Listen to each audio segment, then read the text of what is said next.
Paano ba kumain ng isang gengging na katulad ko? Ganito lang. Para sa taong pinili ng pinakamamahal ko, ingatan mo siya. At wag mo nga hayaang magutom kasi patay gutom ang putang inang yan. Pulutin ko lang to, sayang eh. So ayun na nga guys, meron akong barya dito. Di ko alam kung kanino ko isasampal to eh. Ano kaya mabibili nito? Mali. So gagawa na lang ako ng magic. Bali, ganito ang mangyayari. Huwag kang magugulat ha kung hindi ka na mahal ng taong mahal mo kasi ganun talaga sa panahon ngayon. You need to move on pag ramdam mong hindi ka na mahalaga. Aray. So ayun, binukod ko na yung tigpipiso at saka yung 10 piso. Pinagsama-sama ko na sila kasi meron akong sinusuportahang college student. 3 sila. At yung 10 na to para to dun sa mga marites na interested sa buhay mo na kahit anong gawin, wala kang magagawa kasi huwag mo na lang patulan. Yung 5 piso na to para to dun sa taong ipinupush ang kanyang sarili sa taong hindi naman siya mahal. Oh, sheesh. So ayan, inuna ko ng pulutin yung tigla 5 piso kaysa patulan yung mga taong wala namang ambag sa buhay ko. So ayun na nga guys, ayan na, look.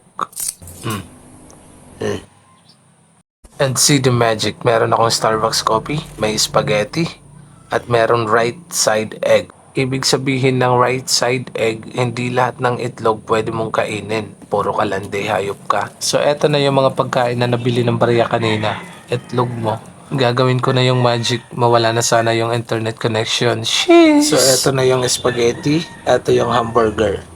At syempre hindi pwede mawala yung coffee na binili ko pa, in-order ko pa sa Lazada. Ayan o. Yan, legit yan guys. 10 million yung halaga ng cup, yung kape 3 pesos. Punasan ko muna braso ko kasi ito yung pampasarap talaga. Siyempre, kainan time. Habang kumakain ako naman, magpapatugtog tayo ng music na talagang magbibigay inspirasyon sa lahat ng mga tao sa buong daigdig. Kaya na pag hinihintay natin, play music! One day, isang araw. 2 day, 2 araw. 3 day, 3 araw. Yeah. Boom!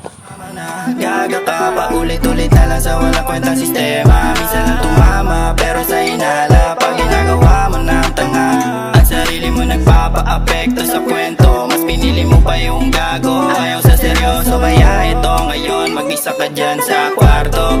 Pero di ko sigurado, di mo na mapapaikot. Dami mo pa dyan pakipot. Di ko na malaya, nasa ulo ko ay meron na palang ipot. Pero di bali na, ang mahalaga dito ay natuto na pumilatis muna ng maigi. Dahil sa huli, tunay lang mananatili. Sinabihan kita na sa akin ka lang magtiwala, ba't nagkaganto? Nagbago bigla kesyo, meron ka lang nakasama. So back up and go. Di ka hahabulin, kaya wag mo kong binobola. Dala na sa'yo, ayoko nang ang maniwala kasi nadali mo ako. Oh ano, kamusta gaga? Buti na lang lahat ng duda ko sa'yo ay tama. Kaya tama na ang pagsasama. Buti na lang hindi ka kasama sa hiling kong mga sana. Na kung ulit di mo ko maaaning. Kahit sobrang paglasing, di kita hanapin. Kahit na pa ang iyong gawin mo ba ang mapapansin sa aking miskisin na hindi ko gagawin. Paano kasi ang tanga mo? Ba't kita nahuli? Kasi nga ang tanga-tanga mo kasing umarte.